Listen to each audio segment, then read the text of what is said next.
Haleluya, haleluya, haleluya. Segala puji, hormat, kemuliaan kami naikkan kepada Bapa di surga, Tuhan Yesus dan Roh Kudus. Terima kasih Tuhan buat hadirat-Mu. Terima kasih Tuhan, Engkau sungguh baik, sangat baik. Bahwasanya untuk selama-lamanya kasih setia-Mu. Tuhan, kami menyerahkan hati pikiran kami saat ini Tuhan, untuk Engkau bentuk, sehingga kami menjadi saksi-Mu dimanapun kami berada. Tuhan, pakai hamba-Mu ini yang tidak ada artinya untuk kemuliaan-Mu. Sebab Tuhan, apa yang disampaikannya bukan dari hikmat yang meyakinkan, tetapi dari kekuatan Roh Kudus, sehingga iman kami bukan bergantung kepada hikmat manusia, tetapi bergantung kepada Roh Kudus. Terima kasih Tuhan, terima kasih, kami siap mendengarkan firman-Mu. Haleluya, haleluya, amin. Silakan duduk Bapak Ibu semua. Haleluya. Hari ini saya akan menyampaikan satu topik tentang ibadah. Amin. Mari kita sama-sama membuka di dalam kitab Ulangan 12 ayat 1. Ulangan 12 ayat yang pertama dan seterusnya.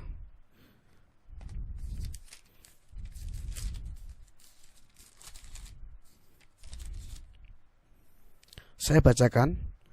Ini judulnya satu tempat ibadah. Jadi saya hari ini berbicara tentang apa sih yang kita harus lakukan. Kenapa sih kita harus beribadah kepada Tuhan? Amin. Satu tempat ibadah. Ini perikop di Ulangan 12 ayat yang pertama dan seterusnya. Saya bacakan. Inilah ketetapan dan peraturan yang harus kamu lakukan dengan setia di negeri yang diberikan Tuhan Allah nenek moyangmu kepadamu untuk memilikinya selama kamu hidup di muka bumi. Kamu harus memusnahkan sama sekali segala tempat di mana bangsa-bangsa yang daerahnya kamu duduki itu beribadah kepada Allah mereka, yakni di gunung-gunung yang tinggi, di bukit-bukit dan di bawah setiap pohon yang rimbun. Mezbah mereka harus kamu robohkan. Tugu-tugu berhala mereka harus kamu remukkan. Tiang-tiang berhala mereka kamu bakar habis. Patung-patung Allah mereka kamu hancurkan, dan nama mereka kamu hapuskan dari tempat itu. Jangan kamu berbuat seperti itu terhadap Tuhan Allahmu.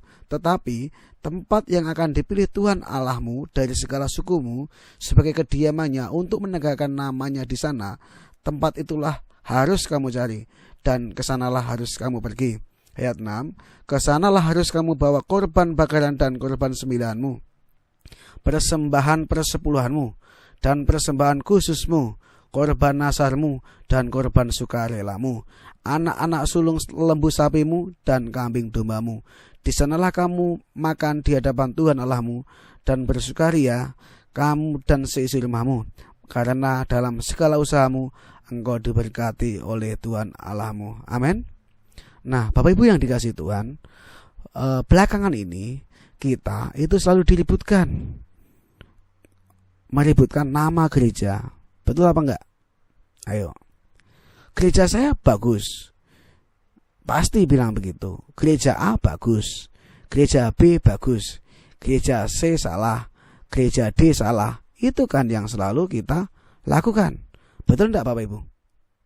Nah, hari ini saya sampaikan bagaimana kita harus mencari tempat beribadah. Bagaimana kita harus beribadah kepada Tuhan.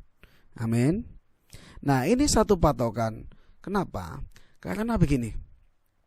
Kita ini kadang-kadang terkotak-kotakan oleh nama, oleh aturan, oleh denominasi. Betul nggak? Nah, Bapak Ibu, Tuhan Yesus berkata begini. Doa Tuhan Yesus, aku dan Bapa satu. Dan Tuhan berkata, supaya kita bersatu dengan Yesus juga, supaya kita semua menjadi satu. Tetapi belakangan ini mereka gereja Tuhan itu dikotak-kotakkan. Saya dari gereja A, kamu dari gereja B. Nah, bagaimana kita menyikapinya? Kita beribadah di tempat ini tujuannya apa sih? Coba tujuan Bapak Ibu apa ke sini? Menyembah Tuhan, memuji Tuhan, betul enggak? Meninggikan Tuhan, betul enggak? Halo? Jadi, apa yang harus kita perbuat? Di sini disampaikan Ayat yang kelima, tetapi tempat yang akan dipilih Tuhan, jadi kita harus ke gereja yang dipilih Tuhan Allahmu dari segala sukumu sebagai kediamannya untuk menegakkan namanya di sana. Stop. Untuk menegakkan namanya di sana. Jadi gereja itu harus menegakkan nama Tuhan, bukan nama denominasi gereja, bukan nama sinode, bahkan kadang-kadang bukan nama pendeta. Betul nggak? Kita kadang-kadang melihat begini, ya Bapak Ibu ya, gereja saya adalah yang paling bagus. Jadi ini malah rebutan jemaat nih Bapak Ibu ya. Betul nggak? Jadi gereja sekarang ini, ya tidak semua, berebutan jemaat, bukan berebutan jiwa. Ya, setiap kali ibadah selalu ditanya, siapa yang baru pertama kali hadir di sini? Angkat tangannya, kami sambut dengan sukacita. Ya, nah setelah itu kami undang untuk selanjutnya, minggu-minggu selanjutnya untuk beribadah di tempat ini. Betul nggak? Iya, betul nggak? Nah, lalu Bapak Ibu tanya, Bapak dari mana? Pasti dijawab, oh saya dari gereja A, saya dari gereja B. Coba, ngapain? Ya. Nah, tapi di sini saya mau sampaikan bahwa kita beribadah itu di tempat di mana nama Tuhan ditegakkan. Ya, tempat itulah harus kamu cari dan kesanalah kamu harus pergi. Jadi dicari Bapak Ibu, kita cari. Ya memang harus dipilih. Gereja itu nggak bisa, ya sembarangan gereja gitu. Kalau Anda mau bertumbuh ya, kecuali kita ini nggak mau bertumbuh. Kita ini kadang-kadang sebagai apa? Sebagai gadis yang apa? Bijaksana, bodoh. Nah, itu ditentukan oleh sikap kita, Bapak Ibu. Kalau gadis bijaksana, gadis dewasa yang siap menikah, itu apa? Dewasa rohaninya. Bapak Ibu gerejanya gimana? Ya, saya baru pertama kali khotbah di sini. Iya kan? Bagaimana gereja ini? Saya kan nggak tahu. Tetapi saya percaya Bapak Ibu bertumbuh di sini. Iya kan? Halo? Bapak Ibu harus bertumbuh. Nah, gereja di sini, ini harus menegakkan nama Tuhan. Amin. Nama Tuhan ditegakkan. Ya. Kita harus kembali kepada Alkitab. Back to the Bible. Amin. Nah, kesanalah harus kamu bawa korban bakaran dan korban sembelihanmu, persembahan persepuluhanmu dan persembahan khususmu, korban asalmu dan korban sukarelamu, anak-anak sulung lembu sapimu dan kambing dombamu. Jadi kita ke gereja pun membawa apa? Persembahan. Amin. Persembahan apa? Yang utama hati. Kita harus menyembah Tuhan. Ya. Banyak sekarang ini gereja cuma menyenangkan telinga, semacam entertainment. Ya, betul enggak? Jadi musiknya harus bagus, semua harus bagus, perfeksionis. Kita bayar semua. Harus. Nah, untuk apa? Supaya banyak orang berbondong-bondong datang kemari. Bukan? Tidak seperti itu. Nah, jadi harus seperti apa? Supaya banyak jiwa berbondong-bondong menegakkan nama Tuhan. Itu yang benar, Bapak Ibu. Amin. Amin. Jadi, tolak ukurnya kita ke gereja, nama Tuhan pertama apa? Ditegakkan. Amin. Amin. Nah, selanjutnya apa yang menjadi tujuan kita? Menyembah Tuhan. Jadi Bapak Ibu kalau menyembah Tuhan harus bersikap seperti apa? Hormat kepada Tuhan. Mulai dari apa? Mulai dari diri kita, hati kita. Ya. Coba saya kadang-kadang melihat agak bingung ya. Orang ke gereja pakai celana pendek, ya, pakai tank top, pakai rok mini. Itu maksudnya apa ya? Coba dipikir. Ini mau ke gereja atau mau shopping? Atau mau happy-happy, dugem? Enggak kan? Ya saya rasa kita orang percaya harus berpakaian yang sopan. Iya enggak? Coba kalau Bapak Ibu ini jadi pendeta lah. Ya, jadi pendeta, khotbah di tempat ini seperti ini. Ya, khotbah di depan begini. Melihat ya lagi khotbah, ada jemaat pakai baju minim. Lihat enggak? Ya lihatlah, masa enggak dilihat. Iya kan? Nah, saya mau balikin, tujuanmu ke gereja apa? Saya memang kalau ngomong begini, kalau khotbah, ya ceplas-ceplos, ya kan? Tuhan ingin disenangkan, apa Tuhan atau kita yang ingin disenangkan Tuhan? Kalau kita mau memberi diri kita dipimpin oleh Roh Kudus, kita menyenangkan Tuhan. Tetapi kalau kita menyenangkan diri sendiri, kita belum tentu dipimpin Roh Kudus. Kita seperti anak-anak. Iya enggak? Anak-anak itu maunya apa? Disenangkan sendiri, Bapak Ibu. Mama minta permen. Mama, aku minta mobil, minta mainan. Papa beliin ini itu. Iya enggak? Ayo.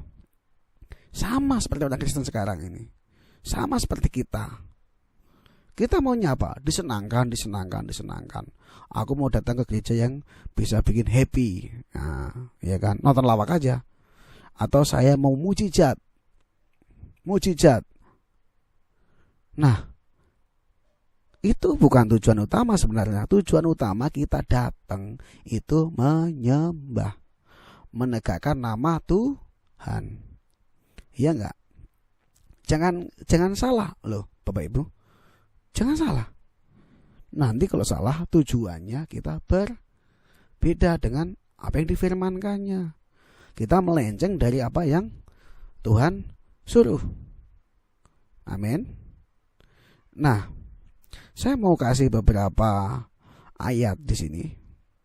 Kita buka di 2 Timotius 4 ayat pertama sampai dengan kelima.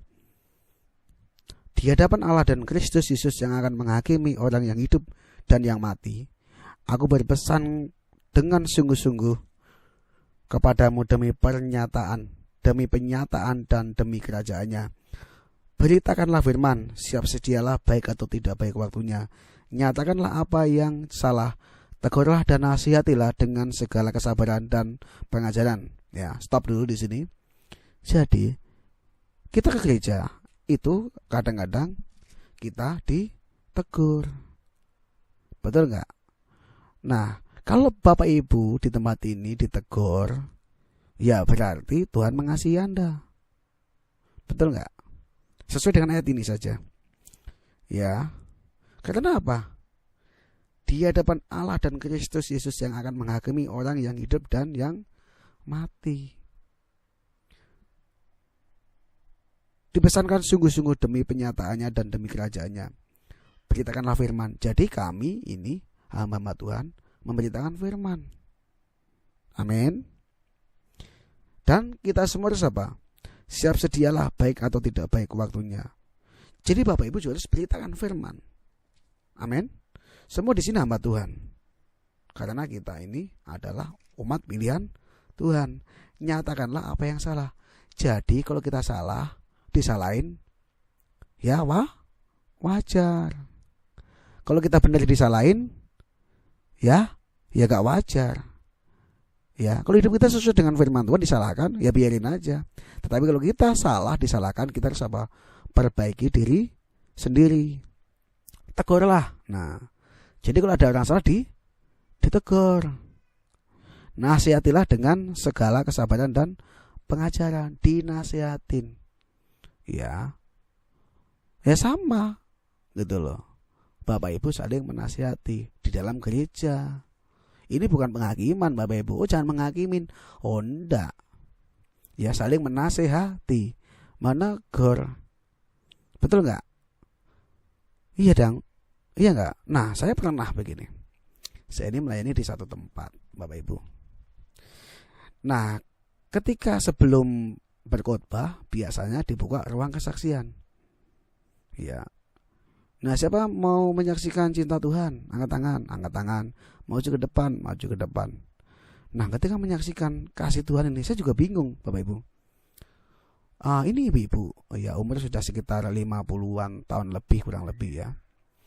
Nah, dia bilang begini, puji Tuhan Bapak Ibu, terima kasih atas doanya, saya habis menikah. Pertama, wah ini nikah telat ini kayaknya nih, sudah 50 tahun. Tapi selanjutnya saya bingung, kenapa? Begini, dan puji Tuhan Bapak Ibu, bahwa anak saya sudah mengandung. Waduh, berarti ini ibu ini, maaf, dari suami pertama, lalu nikah lagi. Nah kayak gini, ini harus ditegur kadang-kadang ya, gitu loh. Kadang kita nggak enak ya. Kenapa? Oh, jangan menghakimin, ya kan? Seperti ini. Makanya kadang-kadang kita nggak jadi berkat, kita malah jadi batu sandungan ya hamba Tuhan ini, iya kan? Iya, bahkan ada pendeta menceraikan istrinya. Nah itulah jadi contoh jemaatnya. Kalau kita jadi contoh begitu, rusak enggak? Ya rusak.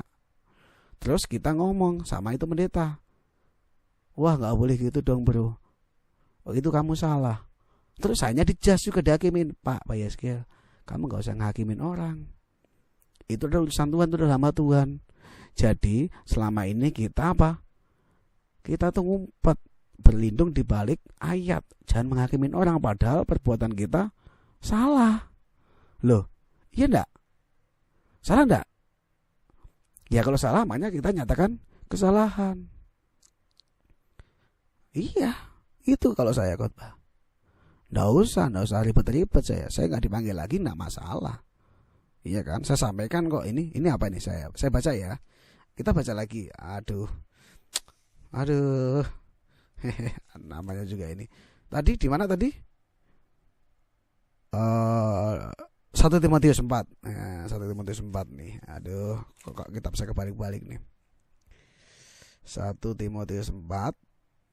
Ini sebenarnya ini adalah dari 2 Timotius 4 ternyata. 2 Timotius 4. Iya nih, anginnya gede nih, jadi kitab saya kebalik.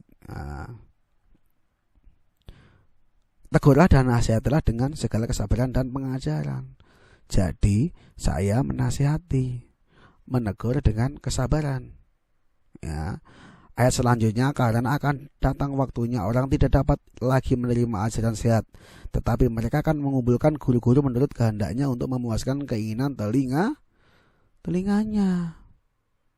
Halo, iya nggak?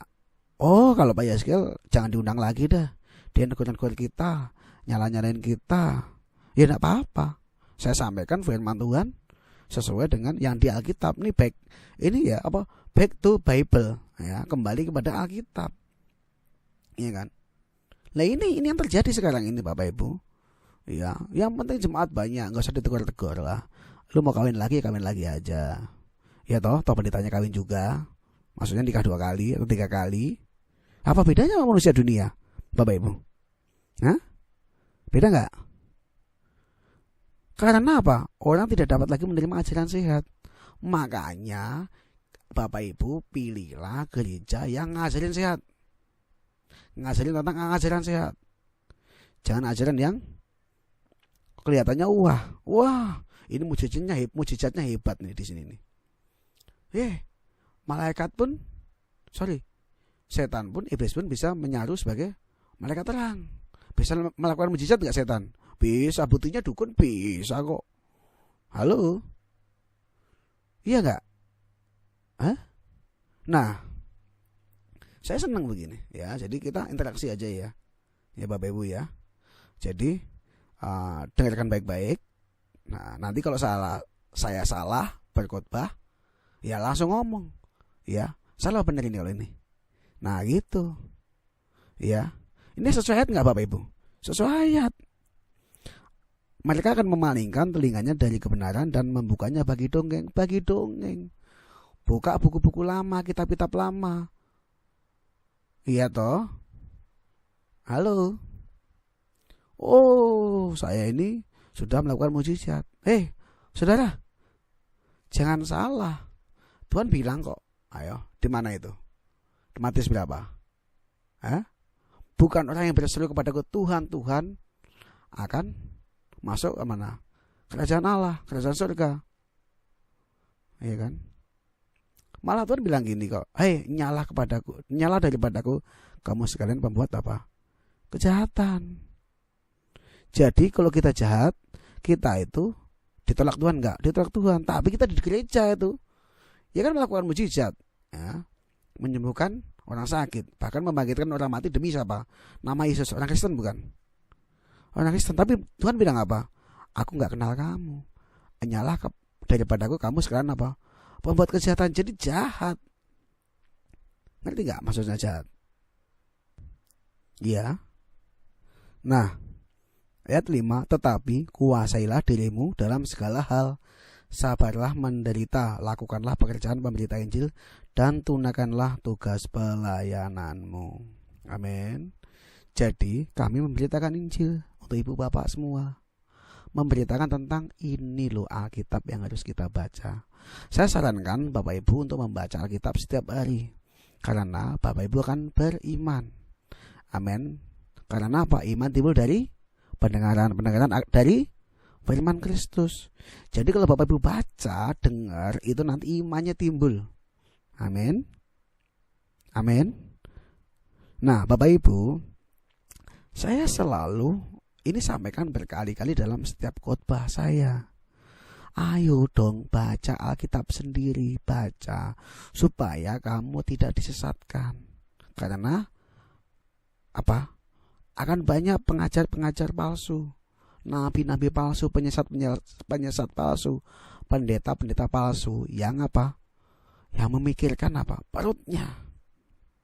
Yang penting aku kaya.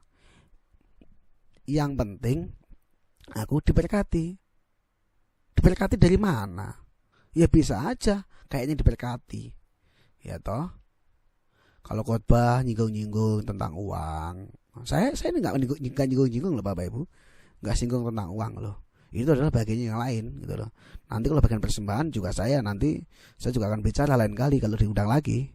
Tapi saya berbicara tentang apa? Tentang kembali kepada firman Tuhan. Sudah saatnya kita tuh dibukakan hati pikiran kita untuk kembali kepada firman. Selama ini kita ini dibodoh-bodohin kadang-kadang oleh iblis. Ya, banyak pengajaran-pengajaran yang tidak berdasarkan Alkitab. Loh, saya ini bukan orang pintar. Bukan. Saya hanya mau taat kepada firman. Saya mau baca firman. Amin. Kita buka, kita maju sedikit. 1 Timotius 4. Tadi kan 2 Timotius 4. Sekarang 1 Timotius 4 ya. Ayat yang ke 16. Nah, awasilah dirimu sendiri dan awasilah ajaranmu. Bertekunlah dalam semuanya itu, karena dengan berbuat demikian engkau akan menyelamatkan dirimu dan semua orang yang mendengarkan engkau. Halo? Jadi di sini dibilang apa? Awasilah dirimu. Bapak Ibu di mana sekarang? Awas enggak? Diawasin. Ya sama Bapak Ibu sendirilah. Awasi dirimu dan awasilah ajaranmu. Awasi ajaranmu. Apa sih yang disampaikan di gereja? Apa yang dikhotbahkan? Nah, Bapak Ibu awasin saya juga. Pak Yeskiel ini ngajarin apa? Salah apa benar nih? Tentang kembali ke Alkitab ini. Ya. Banyak yang diselewengkan kok Alkitab ini, iya kan? Halo. Nah, Yesus itu kalau berbicara dengan orang itu dengan perumpamaan. Tapi banyak kita kadang-kadang salah mengartikan perumpamaan itu. Kalau perumpamaan ya harus diartikan dengan perumpamaan. Ya contoh nih. Aku akan mencurahkan kepadamu air jernih. Air jernih itu apa Bapak Ibu? Roh Kudus. Jadi perumpamaannya apa? Air jernih. Jadi Roh Kudus, ya. Amin. Amin. Nah, Yang kedua, kadang-kadang ini 5 gadis yang bijaksana dan 5 gadis yang bodoh. 5 gadis bijaksana itu membawa apa? Pelita dan minyak. Tetapi gadis yang bodoh membawa apa? Pelitanya aja. Tahu nggak pelita? Pelita itu apa? Perumpamaan ini ya. Pelita itu tentang apa? Firman Kristus, firman Tuhan. Semua orang Kristen memiliki firman, mengerti firman. Seenggak-enggaknya seminimal mungkin membaca Alkitab, mengerti firman sedikit. Betul enggak? Ya, tadi apa? Pelita itu firman. Dan minyak. Minyak itu apa? Roh Kudus. Amin. Roh Kudus. Ini adalah apa? Perumpamaan. Tapi banyak sekali disalahartikan. Bahwa gadis yang bijaksana itu bawa apa? Bawa pelita itu mengerti firman. Dan bawa apa? Minyak. Berarti apa? Harusnya apa? Harus kepenuhan urapan. Tetapi banyak disalahkan di minyak. Jadi orang berbondong-bondong mencari minyak. Ya, ibadah tuh mencari minyak. Wah, sampai rebutan, tonjok-tonjokan untuk mendapatkan minyak. Tahu nggak ini artinya apa perumpamaan ini? Minyak itu adalah apa? Roh Kudus. Ya. Nah, itu kadang-kadang disalahartikan seperti itu. Ya kan? Orang sakit ditumpangin tangan, sembuh nggak? Sembuh. Dileskan minyak. Dileskan minyak apa? Minyak urapan? Atau minyak apa? Nah, Bapak Ibu pelajari sendiri deh. PR ya. Jangan nanya terus sama pendeta. Kenapa? Ya supaya Bapak Ibu belajar sendiri sih, supaya Bapak Ibu ndak ditipu, ya kan? Awasilah apa? Tadi? Aduh. Ayo, tadi udah dibaca kok. 1 Timotius 4. Nah. Awasilah dirimu sendiri dan awasilah ajaranmu. Bertekunlah dalam semuanya itu, karena dengan berbuat demikian engkau akan menyelamatkan dirimu. Jadi kalau Bapak Ibu awas, ya, awasi, hati-hati, ini ajarannya benar enggak? Ya, jangan karena melihat mujizat aja. Nah, ini juga saya sedikit ngomong mujizat nih, Bapak Ibu. Orang pikir itu mujizat itu begini. Oh, saya sakit kanker, lalu sudah divonis dokter kanker stadium 4 kan, gitu loh. Wah, udah bahaya. Saya hidup saya hanya 6 bulan lagi, tapi saya puji Tuhan dapat mujizat, akhirnya kanker saya sembuh tanpa dioperasi, tanpa diobatin.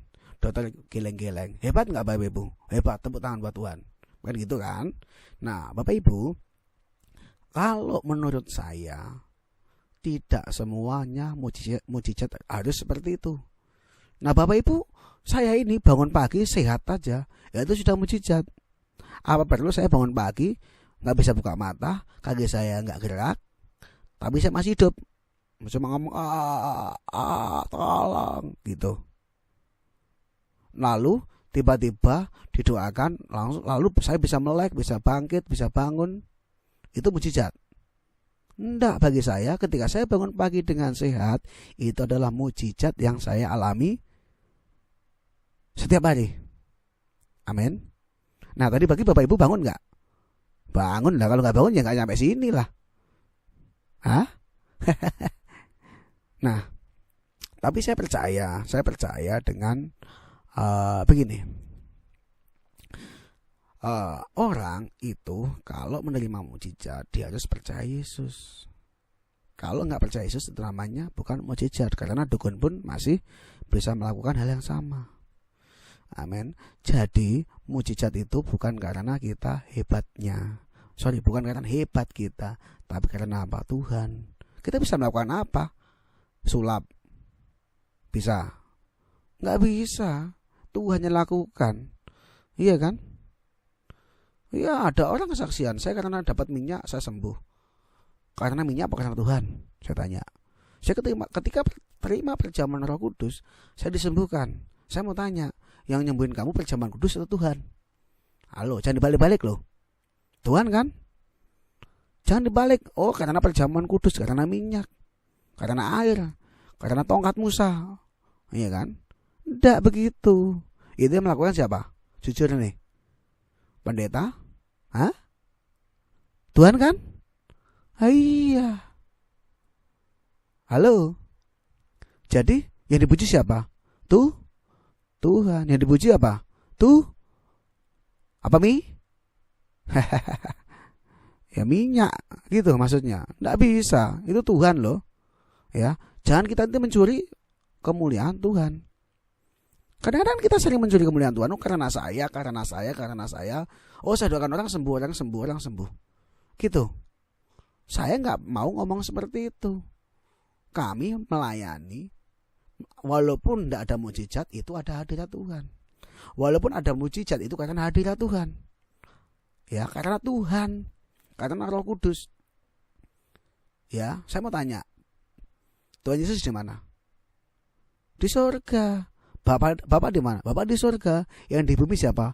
Roh Kudus. Amin. Ya, kita kembali lagi ke tadi. Apa topik kita? Tempat ibadah. Ya. Tempat ibadah itu yang benar. Tadi apa? Saya ulang lagi supaya nggak lupa.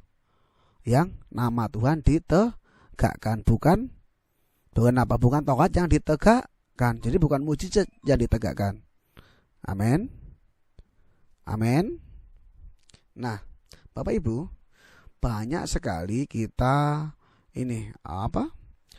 menganggap mujizat itu segala-galanya. Jangan Bapak Ibu. Jangan. Anggap Tuhan, dan kita harus mengutamakan Tuhan. Tuhan itu segala-galanya, karena Dia adalah pelaku dari mujizat. Amin. Siapa yang bisa ngecat cabai? Halo, Bapak Ibu bisa ngecat cabai? Nggak bisa kan? Kenapa cabai itu merah? Kenapa cabai itu hijau? Bisa nggak dicat cabai merah supaya hijau, atau cabai hijau supaya merah? Nggak bisa kan? Nggak bisa kan? Halo.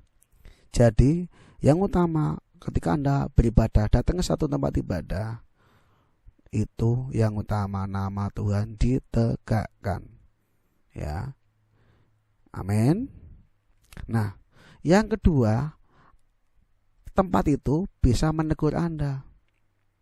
Bisa memperbaiki perilaku Anda yang salah supaya menjadi benar. Nah, ngapain kalau ke gereja cuma happy-happy? Gak usah ke gereja. Ya kan, kamu ke gereja happy-happy tapi gak nyenengin Tuhan. Buat apa? Halo? Buat apa? Gak ada gunanya. Betul gak? Kamu ke gereja, kita ke gereja pertama menyembah Tuhan. Ya, dengan segala eksistensi kita. Amin. Kita harus menyembah Tuhan. Yang kedua, supaya kita bisa diperbaiki kelakuannya. Karena ibadah itu Bapak Ibu adalah apa? Untuk apa sih? Keselamatan kita. Di mana? Di surga. Ya, kalau di dunia, ya di dunia kan sama aja. Anda harus kerja, saya harus melayani. Nah, pelayanan ini bekal saya ke surga. Bapak Ibu ke gereja itu bekal Bapak Ibu ke surga. Ya kan? Ibadah itu mengandung apa? Janji baik untuk hidup di masa sekarang dan masa yang akan datang. Amin. Jadi masa datang sebenarnya lebih utama dari segi ibadah ini. Ya, ibadah itu saya mau kasih tahu, mau tekankan lagi bahwa itu adalah janji untuk masa depan kita. Ya. Kalau masa sekarang ini kan Anda harus kerja juga kan? Ya, ibadah itu untuk masa depan, kerja itu untuk sekarang. Amin. Iya. Loh, oh jangan bilang begini, saya nggak kerja diberkati Tuhan. Wah, kamu salah. Ya kan? Dari mana? Kalau kamu nggak kerja dapat berkat? Halo? Nyolong, itu bukan berkat. Korupsi, itu bukan berkat. Harus kerja. Anak Tuhan gitu loh. Ya, banyak yang salah berpikir gitu loh. Mintanya gini aneh-aneh aja. Tuhan kirimkan emas dari surga, jatuh ke debuk gitu. Ada nggak? Halo?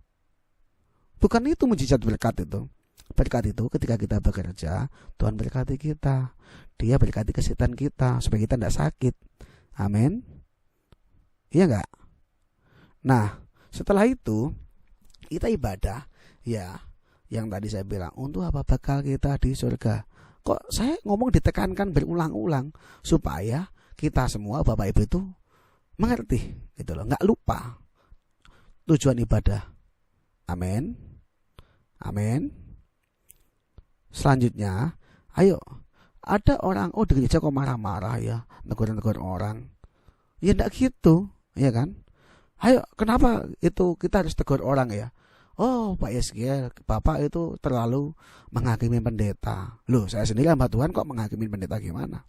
Karena saya sendiri harus dihakimin juga. Ya kan, supaya saya ini nggak salah. Kalau salah saya mau berubah, gitu loh maksudnya. Ya enggak? Halo? Nah, kalau saya nggak salah, terus disalahkan, itu namanya fitnah. Tapi kalau saya salah, nih contoh, saya kawin cerai, tapi saya khotbah, salah nggak menurut Bapak Ibu? Ya salah. Ketika saya ngajarin Anda salah nih, contoh tentang penjaman kudus saja. Anda belum dibaptis, Anda belum mengakui tubuh Yesus, terus Anda minum, terus Anda ikut perjamuan, saya tegur Anda, saya salah nggak? Kalau saya suruh minum, salah nggak? Jawab sendiri, iya kan? Nah, kita buka di dalam Yeskiel ini perjanjian lama. Ya, nama saya juga Yeskiel. Tapi ini perjanjian lama Bapak Ibu ya. Kita buka Yeskiel pasal yang ketiga ayat yang ke-18. Jadi di sini kenapa kita harus saling menasihati, menegur gitu loh ya. Baik itu orang benar maupun orang berdosa, orang bersalah, kita harus tegur. Supaya apa? Ayo kita baca sama-sama saja. Yeskiel 3 ayat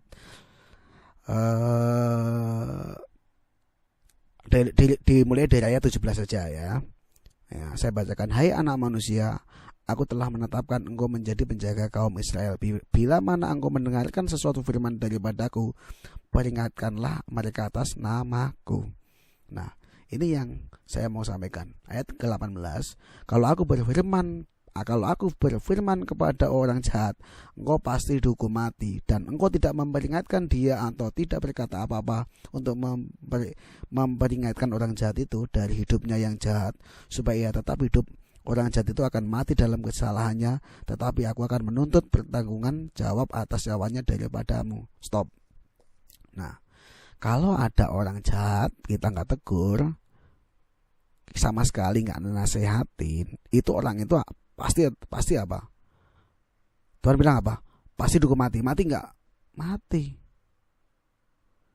Nah, kesalahannya dia itu juga kita tanggung, ada tanggungannya. Nih, baca sendiri. Aku akan menuntut pertanggungan jawab atas nyawanya daripadamu. Selanjutnya, tetapi jikalau engkau memperingatkan orang jahat itu dan ia tidak berbalik dari kejahatannya dan dari hidupnya yang jahat, ia akan mati dalam kesalahannya, tetapi engkau telah menyelamatkan nyawamu. Iya, jadi kita harus tegur, nasihatin kalau ada yang nggak benar. Supaya apa? Supaya kita juga lepas dari hukuman Tuhan. Iya kan? Loh, ini ayatnya kok. Nah, orang jahat harus nasihatin. Ya, selanjutnya, jikalau seorang yang benar berbalik dari kebenarannya dan ia berbuat curang, dan aku meletakkan batu sandungan di hadapannya, ia akan mati. Oleh karena engkau tidak memperingatkan dia, ia akan mati dalam dosanya, dan perbuatannya kebenaran yang dikerjakannya tidak akan diingat-ingat. Tetapi aku akan menuntut pertanggungan jawab atas nyawanya daripadamu. Jadi misalnya gini, ada ya, kita anggap orang benar itu pendeta ya. Jadi kadang-kadang kita itu salah tentang penghakiman ya. Jadi ada pendeta salah, terus kita tegur, terus nggak boleh ditegur, katanya itu urusan dengan Tuhan, urusannya sama Tuhan, bukan sama kita. Di sini dibilang apa? Kalau dia berbuat jahat, ya ini benar nih, orang benar, lalu dia berbuat jahat, ditegur nggak? Ditegur. Ini firman lo yang ngomong lo, bukan saya. Ya, nih saya bacakan lagi deh. Oke, kita baca lagi. Jadi sebenarnya ini nggak usah diartikan juga Bapak Ibu sudah ngerti nih. Jikalau seorang yang benar berbalik dari kebenarannya, jadi ada orang benar berbalik. Ya, jadi ada pendeta murtad gitu. Terus kita nggak nasihatin. Nah, dia apa? Dia dihukum mati. Ya kan? Terus ada pendeta cerai, kita nggak boleh hakimin, ya kan? Nah, terus gimana? Orang salah boleh salah gitu, oh dia pendeta boleh salah. Saudara, ingat kasusnya Benin, Pastor Benin. Ya, Benin itu dituntut cerai perceraian oleh istrinya di pengadilan, dan Pastor Benny ini kalah. Jadi harus apa? Bercerai. Lalu dia apa? Wah, dihujat di seluruh dunia karena dia seorang penginjil yang besar. Ya, dihujat di seluruh dunia. Bahkan orang melayani dia nggak mau. Ya, ingat nggak waktu kasus terakhir? Bukan kasus ya, KKR kita di Gelora Bung Karno, yang pembicaranya Benny Hinn. Berapa orang yang hadir? Sedikit kan? Karena apa? Dihakimin. Betul nggak? Boleh nggak? Ya boleh. Ahmad Tuhan boleh cerai nggak? Boleh. Kata siapa? Nggak boleh. Kalau bercerai, ya itu urusan dengan Tuhan. Salah itu urusan dengan kita juga. Kita harus nasihatin dia, tegur. Kalau enggak dia pasti mati. Kenapa? Ini ada firman-Nya. Nah, ketika Pastor Benny ini akhirnya kembali lagi diingatkan Tuhan, diingatkan oleh oleh kita, ya, oleh hamba-hamba Tuhan, akhirnya dia rujuk kembali. Walaupun istrinya awalnya nggak mau, dia rujuk, ya kan. Setelah dia rujuk, baru pelayanan diberkati lagi nggak? Diberkati lagi. Nah, kalau salah aja, benar-benar, gitu loh maksud saya. Ya, ditegur boleh nggak? Boleh. Benny ditegur nggak? Ditegur. Terus yang negur salah. Jangan menghakimin hamba Tuhan, gitu. Enak aja. Terus hamba Tuhan itu kebal, nggak bisa. Ya, hamba Tuhan juga manusia biasa, kan ngomong gitu kan. Tapi kalau salah nggak boleh tegur. Ya, enak aja lo, kan gitu. Enak di lo, nggak enak di gua, kan gitu kan kalau kata-kata zaman sekarang. Nah, kita kembali lagi nih. Saya selesaikan khotbah hari ini. Ya, tadi. Tetapi jikalau engkau memperingatkan orang yang benar itu supaya jangan berbuat dosa, ya, jadi ini belum berbuat dosa. Dan memang tidak berbuat dosa, ia akan tetap hidup. Sebab ia mau menerima peringatan dan engkau telah menyelamatkan nyawamu. Jadi boleh nggak memperingatkan nama Tuhan ini? Boleh. Halo? Siapa bilang nggak boleh peringatin nama Tuhan? Halo? Ya, itu namanya apa? Egois, suka-suka sendiri, hidup-hidup lo sendiri, kan gitu. Ya kan? Nah, tadi saya kembali ke topik utama kita. Ini tentang apa tadi? Tempat ibadah.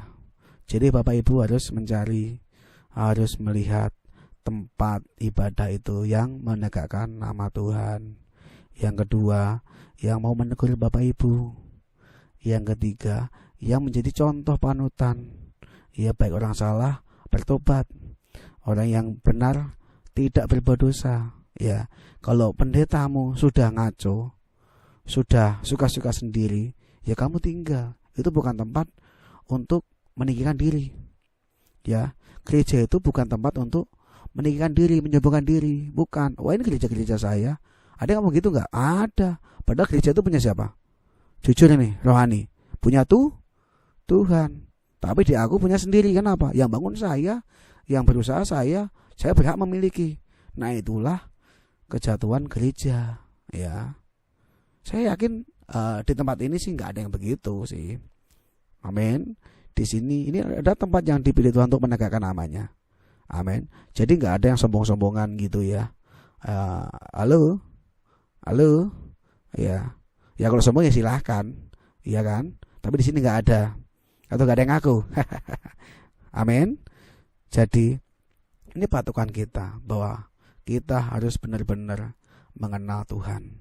Ya, dengan cara apa? Membaca Alkitab, baca Alkitab sendiri ini. Ya, supaya Anda tidak diombang-ambingkan oleh angin pengajaran. Oh, di sana mujizatnya hebat. Jadi kalau ini udah hamba Tuhan itu yang spektakuler, ya kan? Yang sakti mandra guna. Ya, bukan mandragit. Kalau mandragit itu saya. Nah, kalau sakti mandraguna, oh bisa menyembuhkan ini, bisa melihat. Jadi kayak cenayang gitu ya. Oh, bisa melihat masa depan. Saudara, jangan ditipu, saudara. Ya. Kita harus apa? Kembali ke Alkitab ini. Ya, kita kembali ke firman. Amin. Amin. Siapa yang rindu untuk diurapi Roh Kudus? Angkat tanganmu. Nah, saya jelasin sedikit tentang 5 gadis yang bijaksana dan 5 gadis yang bodoh tadi ya. 5 gadis yang bijaksana itu membawa pelita, artinya dia mengenal firman, sudah tahu firman, dan membawa apa? Minyak, artinya penuh dengan Roh Kudus. Yang kedua, gadis yang tidak bijaksana itu membawa apa? Pelita. Pelita nyala nggak? Nyala, karena apa? Ada sedikit minyak. Ketika kita percaya Yesus itu ada minyak, ada urapan, betul nggak? Tetapi sedikit. Maka kita harus penuh supaya kita apa? Nggak ketinggalan. Kita akan menyongsong, membelai, ya. Amin. Ya, jangan sampai kita ini tidak ikut apa? Rapture, terangkat ke surga. Ya, kita harus apa? Mempersiapkan hati kita supaya kita apa? Benar. Nah, kita harus apa? Memiliki satu tempat beribadah yang benar tadi, yang nama Tuhan ditegakkan. Kalau kita salah, kita ditegur. Amin. Demikian juga dengan pendeta. Kalau salah mau ditegur. Jangan apa? Jangan egois. Jangan tinggi hati. Amin. Amin. Siapa yang mau diurapi Roh Kudus? Mari kita berdoa. Angkat tanganmu. Bapa di surga, hamba sudah selesai menyampaikan firman-Mu. Biarlah firman-Mu ini tertanam, termeterai di dalam hati setiap yang mendengarkannya. Biarlah firman-Mu ini boleh menjadi berkat bagi kami semua yang di tempat ini. Urapi kami dengan urapan Roh Kudus, penuhi kami dengan kepenuhan-Mu, sehingga kami boleh menjadi gadis-gadis yang bijaksana. Terima kasih Tuhan Yesus Kristus. Terima kasih Tuhan Yesus. Hamba serahkan setiap kami, setiap yang ada di tempat ini ke dalam pimpinan Roh Kudus-Mu, sehingga kami menjadi saksi-Mu dimanapun kami berada. Terima kasih Tuhan.